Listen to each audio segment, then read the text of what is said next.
This is the Jake for the State podcast, and this is the call for every red-blooded, God-fearing, liberty-loving patriot to prepare yourself, take your position, stand your ground, and advance the cause of freedom. Let's go.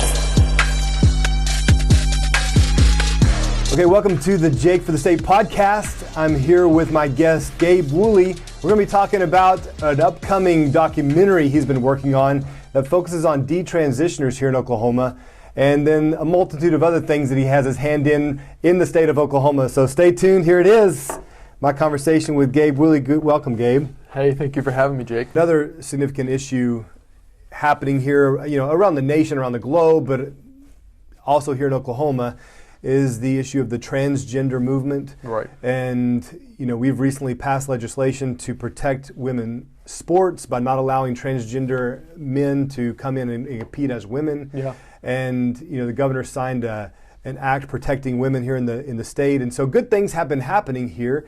You're working on a documentary that interviews people who have gone through detransitioning. Yes. So tell us about this. So let me segue into that, because Red River Creative Media out of Oklahoma City and Project 46, they made the Saving Clayton documentary about our story, right? And that was their first full-fledged documentary. They went a from great one too. Podcast and now full-fledged documentary, Saving Clayton. And on that, the Saving Clayton documentary has just been nominated by the Will Rogers Motion Picture Festival as the finalist for Oklahoma's Best Documentary. Ah, that's awesome. Congratulations. So that is kind of the segue how Red River has gotten into the documentary world. And now I have partnered with them, and we are working on our next documentary, which is about Oklahoma detransitioners. So former transgender individuals, only specifically in the state of Oklahoma. With this project, we had originally reached out to Scott Nugent, Billboard Chris, and other people outside of the state. But really, we started to see that this vision and those connections weren't going to work out for this film, and the vision really was for this to be specifically an Oklahoma story. Right, which I love. I mean, that's what this podcast is about a focus on the state. Absolutely. And issues in the state. My radio show I do is on the Jake Merrick Show, 96.9. It focuses on all things local, everything Oklahoma. So that's why I wanted to have you on, because I knew this was an Oklahoma story. And it's something that I think that if you're in your conservative bubble, you may think that this is something completely foreign. This is something that happens in California. Right. But it is very much a reality here in Oklahoma. And what we're finding in the research that we're doing, and people at Red River TV, when they're researching and we're talking to other people, trans individuals, detransitioner individuals, parents, is that though we are a conservative state, generally speaking as a whole, when it comes to our politics and our legislation, the pockets where we're finding that are more liberal and pushing for these transgender identities are the universities, even public school systems, but the medical industry and the mental health facilities and industries. Very much so. We talked with a mother who was told she couldn't have any contact with her underage daughter while she was in the facility because she would not affirm her daughter as a male. Right. And we talked to one detransitioner on this project who was affirmed by all her teachers out of Moore, Oklahoma. All except one would not affirm her and push her towards her transgender individual identity as becoming a male. So we're seeing it in the public school systems, we're seeing it in the mental health facilities, we're seeing it in the hospitals, and we're seeing a separation, a wedge being put between parents and children, which is the same story we're seeing with Rescue Clayton. Yeah. Parents' rights are being jeopardized, and children are being separated from their parents physically, legally, emotionally, mentally, and spiritually. And absolutely. We're paying a consequence for that, and Oklahoma is actively participating in it. So that's the other issue, is the state of Oklahoma. All of these entities you mentioned are either partially or fully funded by the state, right, by taxpayer money. And federal money is coming in. Absolutely. As well. And so, what are we doing here in Oklahoma? We're passing these laws. Yeah. But it seems to be these public-private partnerships, the universities, the hospitals, that have a partial funding from the state. Right. That's taxpayer money. So my money is going to help fund something I adamantly oppose. That becomes a very it's an issue that lots of Oklahomans are concerned about. And when it comes to funding and it comes to partnerships, what we're seeing, and I'll speak a little bit to education as a teacher and talking to Ryan Walters and talking to other people at the Capitol, is when this is getting into the classroom, when children are away from their parents for 8 hours a day and this ideology is coming in, a lot of it is coming in from these nonprofits that are partnering with our public school systems. Teach for America, City Year, Reading Partners, they're all under AmeriCorps, the National Service Program, which is national dollars coming into Oklahoma schools and setting a lot of the expectations and regulations because the public school systems are partnering with these nonprofits under AmeriCorps. That's AMERICORPS. And that's a huge problem we're seeing. I worked for City Year. I worked for this organization that back in 2014 to 2016. So even though we have Ryan Walters doing good work and setting these regulations and these expectations for what should not be in the classroom, the public school systems are partnering with nonprofits that are then bringing it in for them, so therefore the public schools aren't doing it themselves and aren't breaking any rules. Right. So what are you hearing from the detransitioners? What would you say was there anything that they said that surprised you as you're hearing these stories? Because the argument from the left, from the progressives, is that this is who they are, and to deny them therapy, gender affirming care, right, you are denying them the ability to connect with who they really are and be their authentic selves in the world. Those who have transitioned and now are working on detransitioning, did they find out that they were living a lie?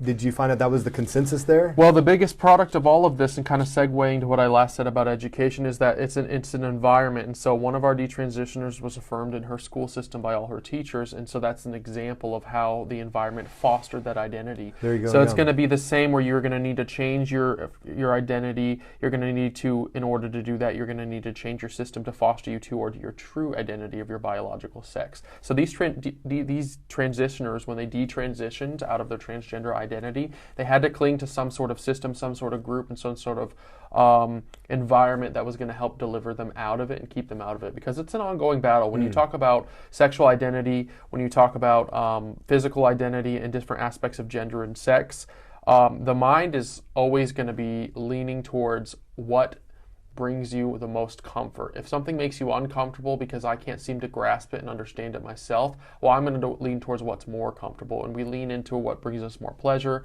what brings us more affirmation, and what brings us less resistance with ourselves, and even if we have societal resistance. So we have these individuals that think, I feel more like a man or I feel more like a woman. Finding something that affirms that makes me more comfortable. It doesn't challenge me, it doesn't make me feel uncomfortable internally. Right. It feeds the inside feeling I'm having about myself, about my identity, or about my sexuality, and I'm more comfortable with that because it doesn't challenge me to fight against it.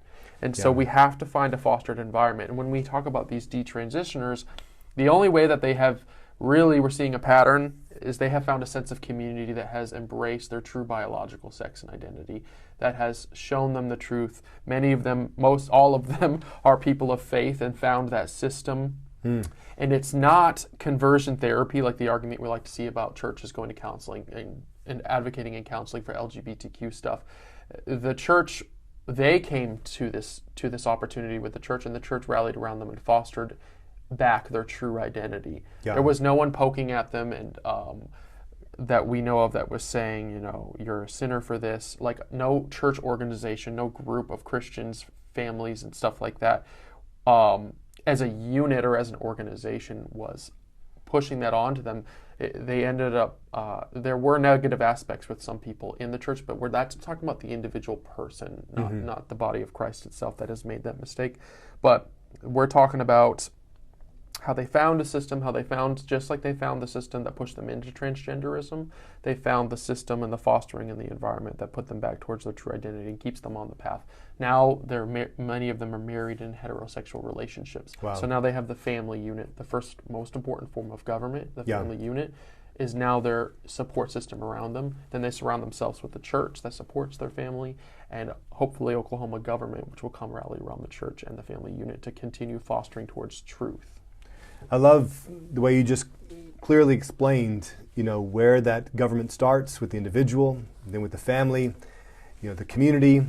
The state comes later. It's involved in the process, right, but it's much later. It must start with our individual selves, self-governing.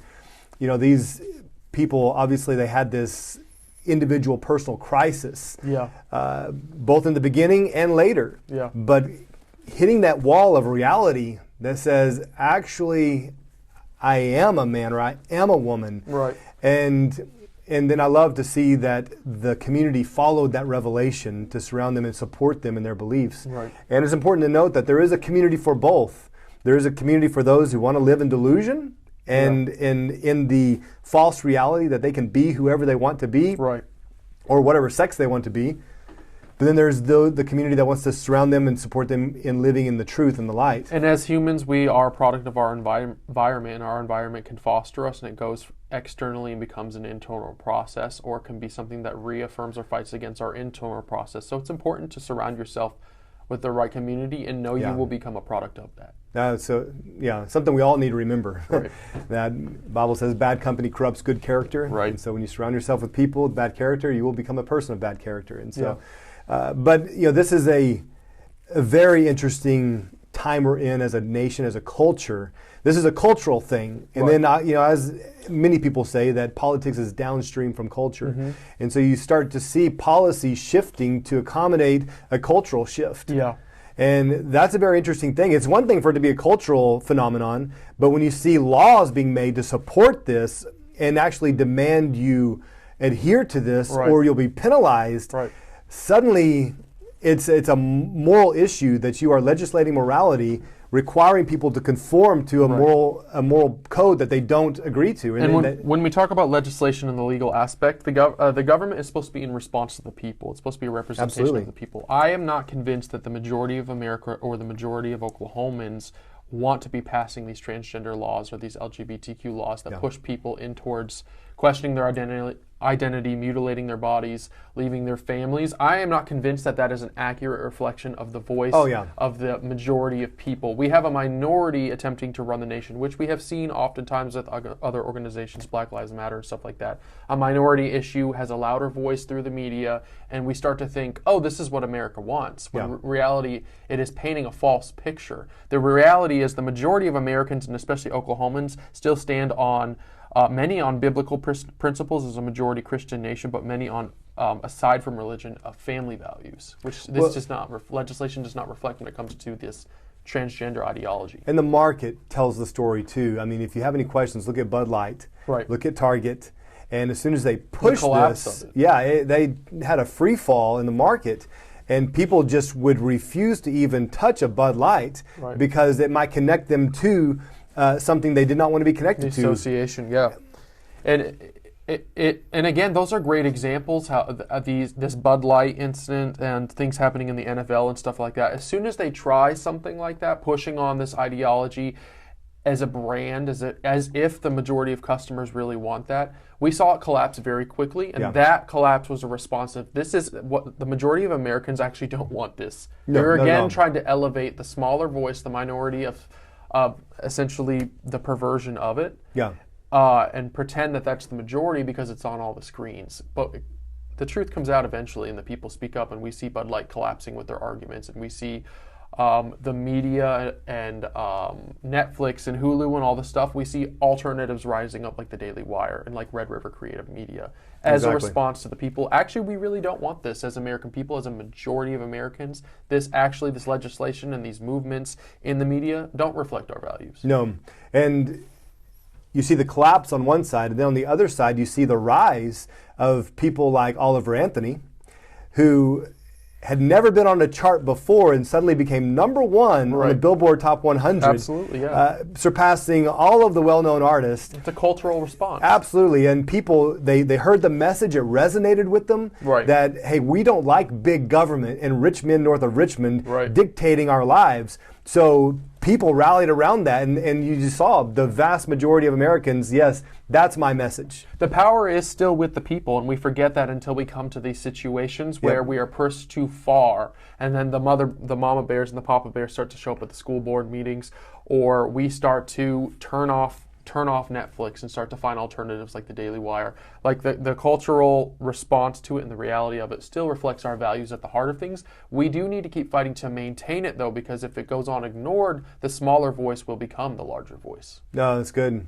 Now, going back to your documentary on the detransitioners and the interviews that you had with them, I'm curious about the legislation that they would like to see passed. Is there anything that they're as a group or as individuals, they're saying we need to see this in Oklahoma? For sure. And it was interesting. I just went, now it's been almost 2 months. I just went on a trip to Colorado to the Steamboat Institute, and that's a conservative conference where people from all over the nation come together in Steamboat. And I met Riley Gaines, and she spoke about the transgender issue, and I got to talk to her about the Oklahoma Detransitioners documentary. And I bring up Riley Gaines because she was recently with Governor Stitt when he signed in the Protecting Women's Rights law, and I think that was an accurate reflection of how we still value women's rights, and we see this actually as an attack and a step backwards, though it's claiming to be progressive. We're actually stepping backwards and starting to fight against women's and men's rights when we have this division. And so I was really glad that Riley was there. I was glad I got to meet her, but I was glad that Governor Stitt stepped up and used her as an opportunity to elevate her message towards women's rights. And ultimately, when we're talking about this Detransitioners documentary, we're talking about the LGBTQIA, which I have personal insight into that community from my own experiences, and I also through the research we've been doing with the Detransitioner documentary. I think that what Governor Stitt did was a great idea, and we might think, well, why is that even necessary in Oklahoma? We're mostly conservative. You do need to make statements like that and partner with louder voices like Riley Gaines to elevate them, to show where Oklahoma really stands, and to make a statement to the people that this is us putting our foot down, and this is a moment that you can remember that has now been signed into law. And so we are talking on the documentary, we are talking with legislators to talk about the legal aspect of the transgender crisis that we're facing, or the LGBTQIA crisis. And I mentioned LGBTQIA because myself, I'll just say, I haven't gone too public with this because we're going to do a short documentary about my own story as a former member of the LGBTQIA community. When I had those experiences in that community, I really was seeing almost this like sliding scale of you could be bisexual, homosexual, or transgender, and sometimes people are pushed further when they may have just ended up being gay. They're oh no, that means you're actually supposed to be a man. You're not just gay. You're a man or you're a woman, the opposite of your gender. So we are seeing the scale of perversion. It has no limits. It always wants to go further. Now we're seeing the problem with pedophilia coming in and not trying to be mainstream and regulated. And Candace Owens was one of the first ones to speak up about it when I was thinking about it, and someone finally put a voice to it publicly. And now it's becoming more common to be talking about this minor attracted person's pedophilia issue. That's just an example of this scale. It wasn't long ago where it was the gay and the lesbian aspect of things becoming normalized and regular. And I empathize and I understand people who struggle with same-sex addiction. I'm not ragging on those people for that issue. But when we come to something that we are now putting a stamp on saying, no, this is actually admirable, this is actually desirable, and we are opening it up to a whole nother argument on that side, then we get into the transgender individual aspect of things, and even the pedophilia things. And organizations like Gays Against Groomers are even being like, no, this is too far. Even gays and lesbians are like, no, this is too far, and you are taking us and putting us in this other category. But there's this scale of perversion that has no end. It desires no end. It will always go further into the more perversion. And if we're not careful, we are going to see pedophilia become the next LGBTQIA letter on that alphabet. Problem. Not only to become mainstream, but mandated. Right. And that is where the trend is. You know, it started with gay rights, but then gay rights to marry. And then we've seen this, like you said, this progression towards the trans movement. Right. And our response to it as Christians and as legislation, if you want to put religion aside from it, let's go legally and religiously. You could go either way.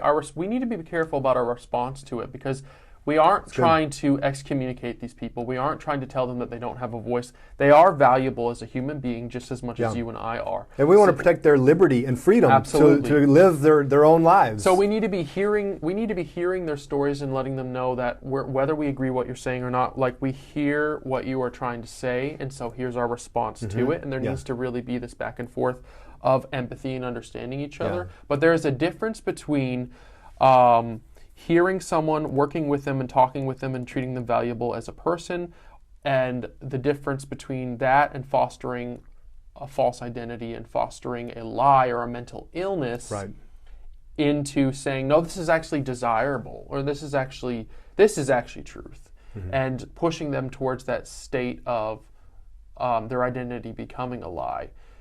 I talk with people when I talk with people in the LGBTQI community or other avenues like that, whether they're for or against anything that we're talking about. When I talk to these people, there is becoming a more distinct line between truth and non-truth, and between an emotional argument and a logical argument. And we really are seeing a very distinctive, easy to identify difference between the arguments, whether it be liberal or conservative, about truth and emotion. Yeah. And emotion should be complementing truth. We should not be making our emotions the foundation of truth, because it falls through. And now we have the crisis that we have right now with the transgender movement. Well, it's a basic conversation I have with my 14-year-old daughter all the time, who is hormonal and very emotional. Right. And while we acknowledge the emotions and we don't try to shut down emotions, we make it very clear you're not going to be led by emotion. Yeah. And the family dynamic is not going to be impacted by your emotion. Right. So yes, you're free to have those feelings and you can tell us how you feel. But there are limits to that. Right. And whenever that emotion starts to impact the whole family dynamic, we're going to start bringing them under control. So you're just saying, the emotions, people feel like they are. Right. And this goes into something that where the trans movement has led, they feel like they're a cat. Yeah. Or they feel like they're not human, or they're an alien. Our emotions are a signal on something internally going on that has made us uncomfortable or made us pleasurable or something like that. And so we need to be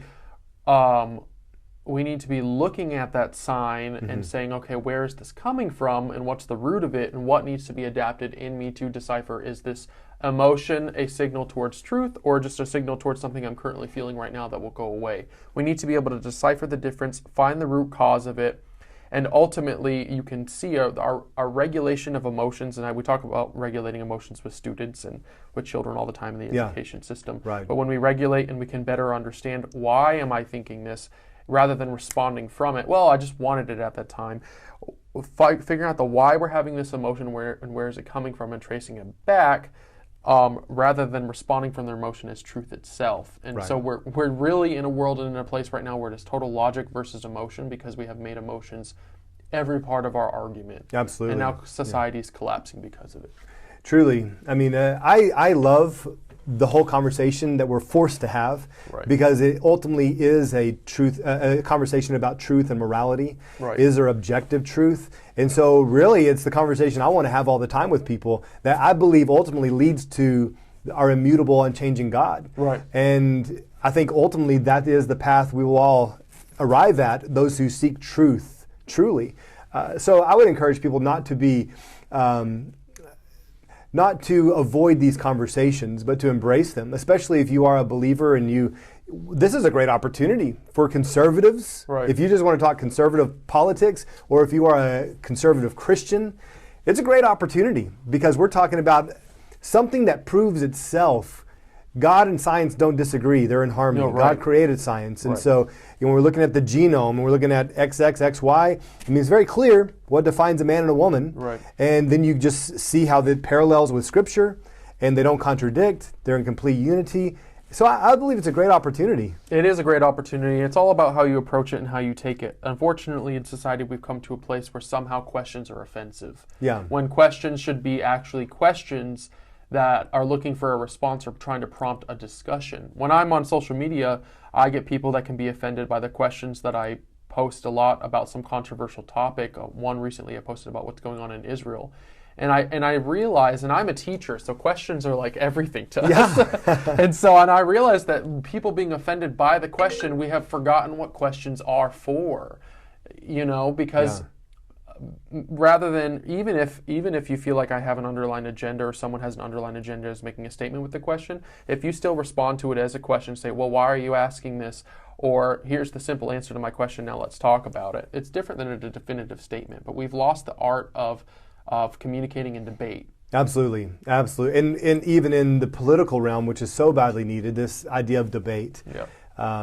So across the board, we need to be able to have these discussions and intelligent discussions with civility. The ability to communicate without, again, going back to emotions, without letting emotions take over the whole room. A question should not fling you into an emotional response. It should be an opportunity to, now if they're trying to fish you into something, answer the question, and then once they start to fish you into it, be like, well, I answered your question, and it looks like that's all we're going to talk about at this point, because clearly you have another agenda. Right. But I no longer am offended by questions. I think it's interesting that people are offended by questions. Oh yeah, I think it's an indicator of where we're at as a culture, as a society, of like, we don't want to be questions. We just want to feel what I feel, do what I do. I have my truth, you have your truth. Don't question my truth. Right. But we need to question everything. Yeah, and that's a good point. When we're talking about this transgender thing, you're talking about questioning my truth. So we come to a place where now you are the discerner of what truth is, which of course is not truth, because truth has to be on a level of something bigger than yourself, outside of yourself. Right. You can't answer to your own truth that you made up, because then you're in your own world and now it forgets everybody around you. Yeah. And we are in a social society. But questioning people's perspectives and their truths, when we get offended by that and like, well, that's not my truth. Well, what is your truth? There's that, and if everyone can have a different truth, and then there's no truth at all, because you have a billion different truths. Yeah, I used when I was teaching as an adjunct professor at a university, we got into a lot of these discussions. I taught philosophy in Bible, and so obviously we're getting into this philosophical idea of truth. Right. And so something that really made it very clear to the students is I would say, well, I'm going to grade your papers based on how I feel. You know, and I might even just go to the top of the stairs and throw them off, and whoever lands furthest away gets the highest grade. And nobody likes that. No one likes that. No. We need a standard. Right. I'm like, okay, there is a standard. So, you know, you get back to these objective morality and how it applies like you said, as a society, as people who have to live together. Right. On what are you going to base these standards? That's why we have government. There has to be some sort of reference point, head, someone managing and facilitating what we've all agreed upon. Yeah. Someone has to be regulating that and operating as the truth we have come to a conclusion on. Yes, absolutely. Absolutely. Well, I love this topic because obviously you get into so many different branches. But coming back to the documentary again, on the detransitioners,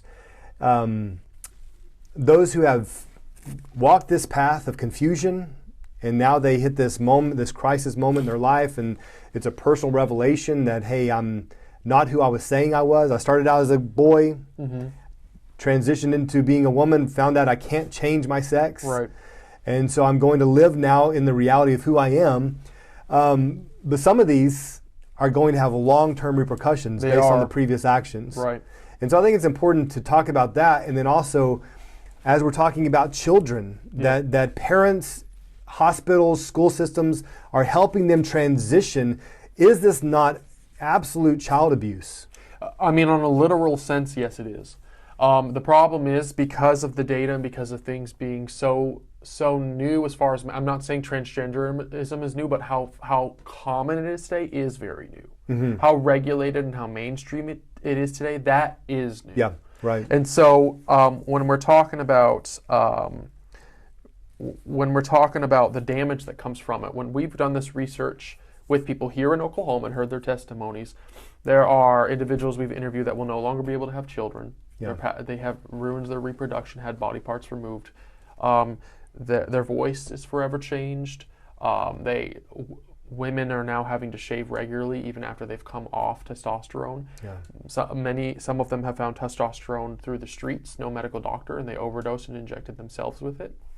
And there are all these physical repercussions, and then we see the other more extreme cases, which we haven't personally with the detransitioners we've come to seen these parts yet, but you see it everywhere, where they're cutting out pieces of their arm to make a prosthetic penis, or they're cutting off their genitalia to make a prosthetic vagina, and things like that are irreversible, causing infections and stuff like this, and this irreversible damage. The honeymoon phase is over, it seems, after about maybe 5 years for a lot of people. Wow. Where it's no longer the honeymoon phase. The reality of it is setting in mentally, even if they're being fostered through the environment still around them. Reality starts to hit them around that 5-year mark, and becomes the regret.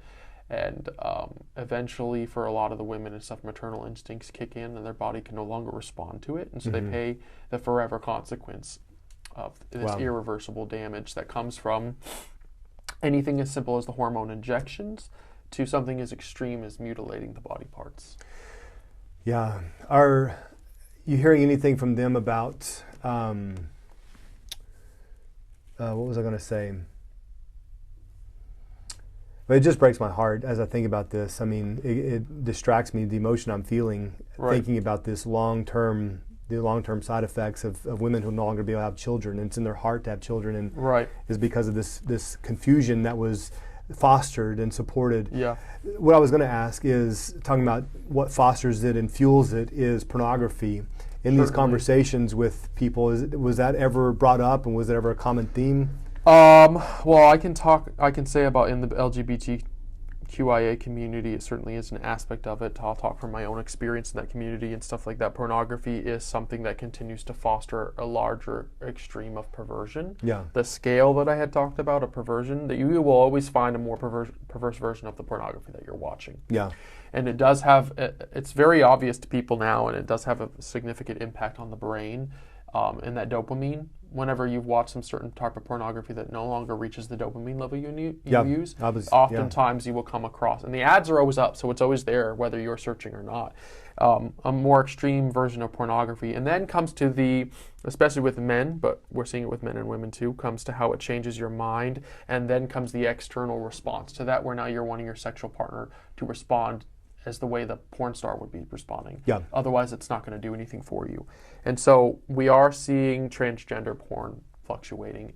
We talked about pedophilia. Incest porn is becoming very popular, where it's borderline incest, stepmom, stepdad, or mom, dad. Everything, and Candace Owens talks about this in a great deal as well. I encourage people to listen to her podcast on this.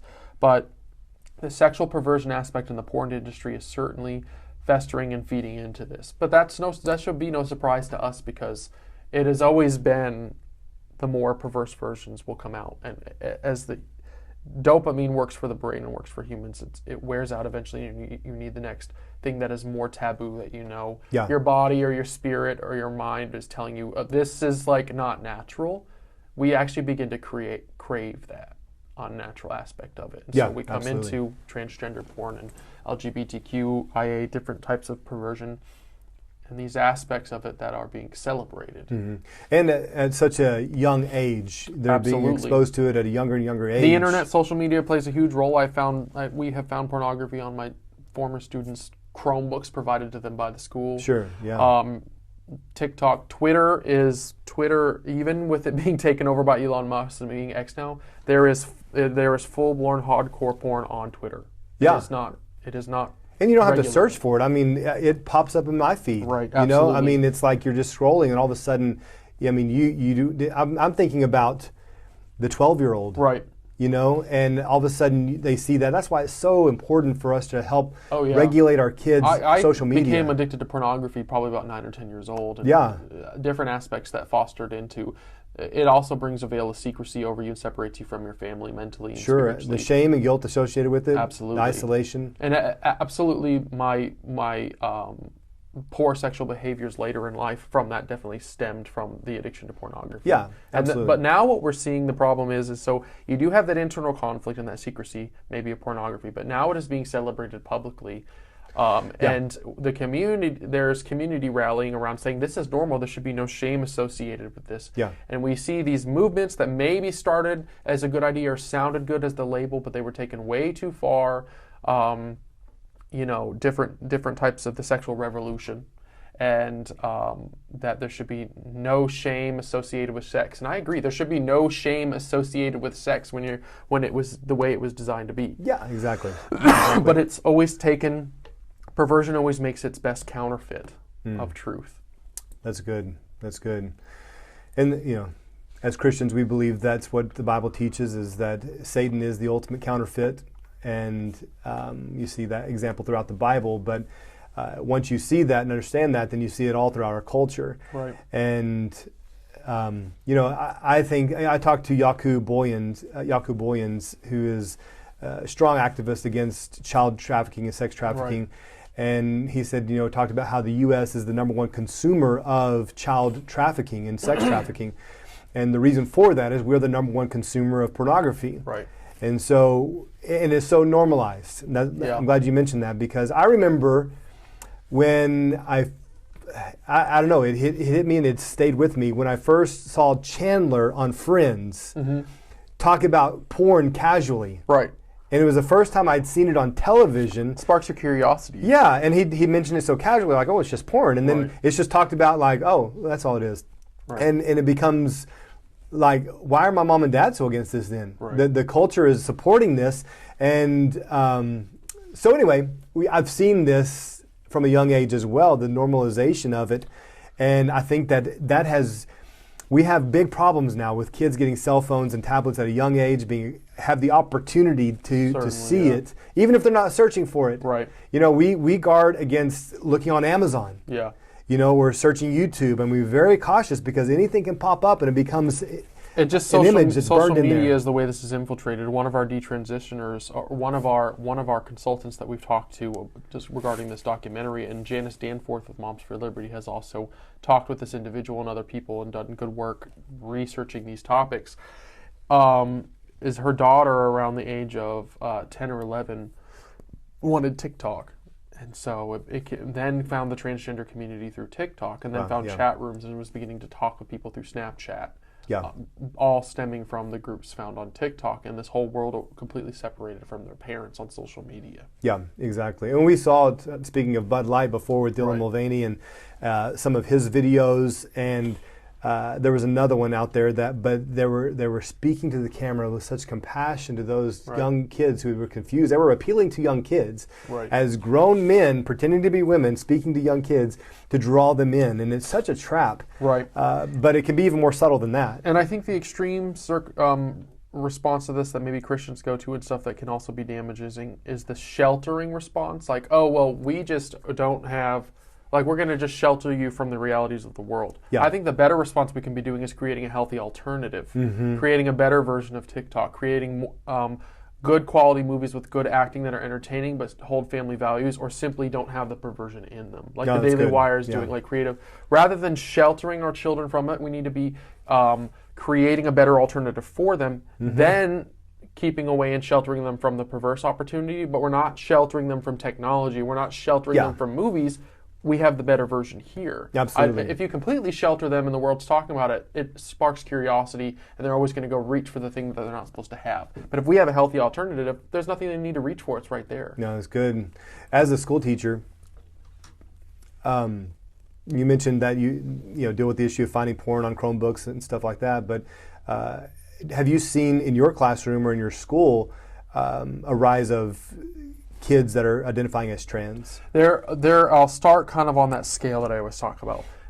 I see it very, very frequently now, especially with the boys, but it's happened a lot even this year with some of my students with the girls. There is sexual behavior that you see students doing, and I don't believe some of them don't know what they're doing, but they are very clearly reenacting something they've heard or they've seen, whether that be porn or someone acting sexual on social media as a joke. And their brains in 5th grade, 4th grade, 3rd grade, the grades that I've worked in, aren't necessarily, especially if they haven't hit puberty, aren't making that connection to where they're actually doing it from a sexual response. Yeah. They're responding to what they're seeing first because they're so susceptible as children. Then later, when they come up to the point where they do hit puberty, they've already had the blueprint laid out for them on what sex is supposed to look like and sexual behavior is supposed to look like because they saw it before they hit puberty.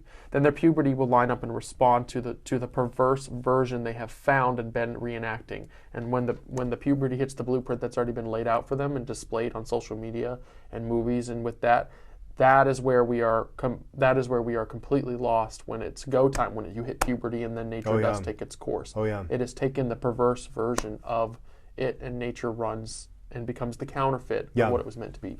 How do you feel about sex ed in school? Do you feel like, I've kind of come to the place personally where I just wish we didn't have it at all.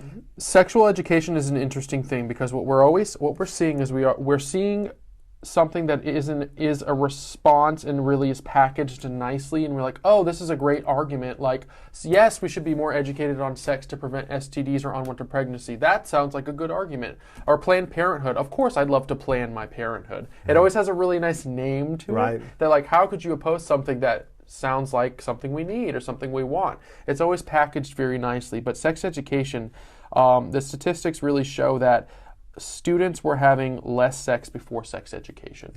And children, minors, And by the time you get to close to my age, 30, I mean, people's body count, which means how many people they've had sex with, is very high, and that's very normal, is the thing.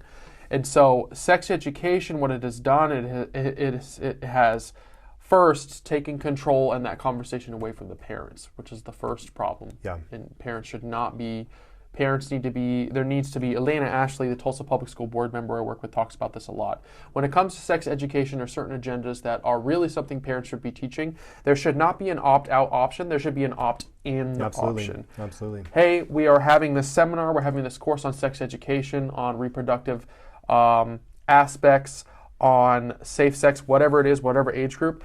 You have to fill out this form and opt in to be a part of it. Yep. Because then we see parents didn't know about it, or it was hidden from parents, or the message wasn't very clear, and then they find out my student just sat through this course that I certainly wasn't okay with. I do not think that sex education and public funded aspects of things should be something that our education systems or the public is providing for children. If they want to provide it for adults and the parent wants to take that resource and use it with their children at home, that is completely different. It is way out of place for public education to be teaching sex education, and the sexuality of society increased when that started taking place. No doubt. So did STDs, so did unwanted pregnancies, skyrocketed when sex education hit the school system. Right.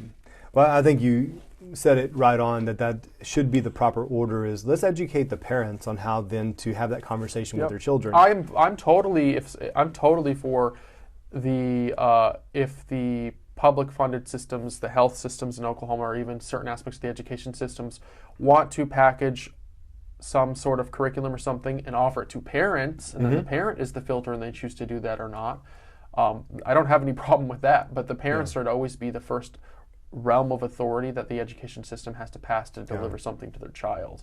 But again, I think we've seen the subtle, gradual conditioning in so many different areas. You know, the suggestion that parents are not qualified to teach their children, that they must give up that right, and that's the responsibility of the professional teachers. Well, we've come to that point because there's two folds to that. There's the education system, but the education system being in the education system and taking care of their kids for 8 hours a day for them was a response to women going back to the workworkforce. Right. Was a response to, that's what I'm saying, there's layers. Was a response to the 40-hour work week that came into play, 8 hours a day. I mean, I always pray about an opportunity about how to be different than this, but I can't imagine raising my future family just in the way that we are in society. The fact that they are with their teachers 8 hours a day, 5 days a week, the majority of the year, is totally backwards from how we were biologically made to be.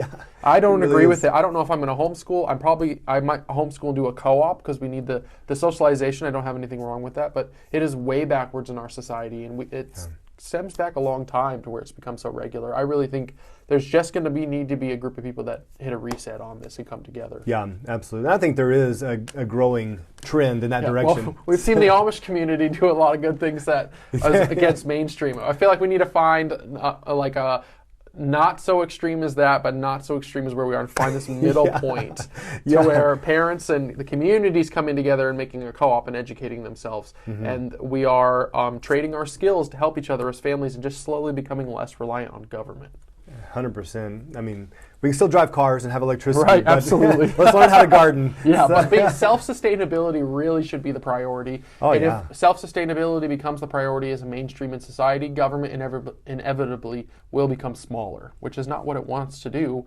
So therefore, the government is giving all the free hand. Oh, well, here's welfare, or here's food stamps, especially if you're not married to your husband. Like, we want to continue fostering that because we will become smaller if our customer base becomes smaller. Same argument for the medical industry. God forbid we learn how to be healthy and take care of ourselves and self-medicate.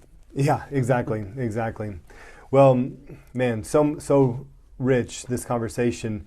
And like I said before, those things that are right here, present in Oklahoma, we're seeing kids that are being taught. And I don't know how much of this is influenced by, we know the influence is there with TikTok and social media. Right.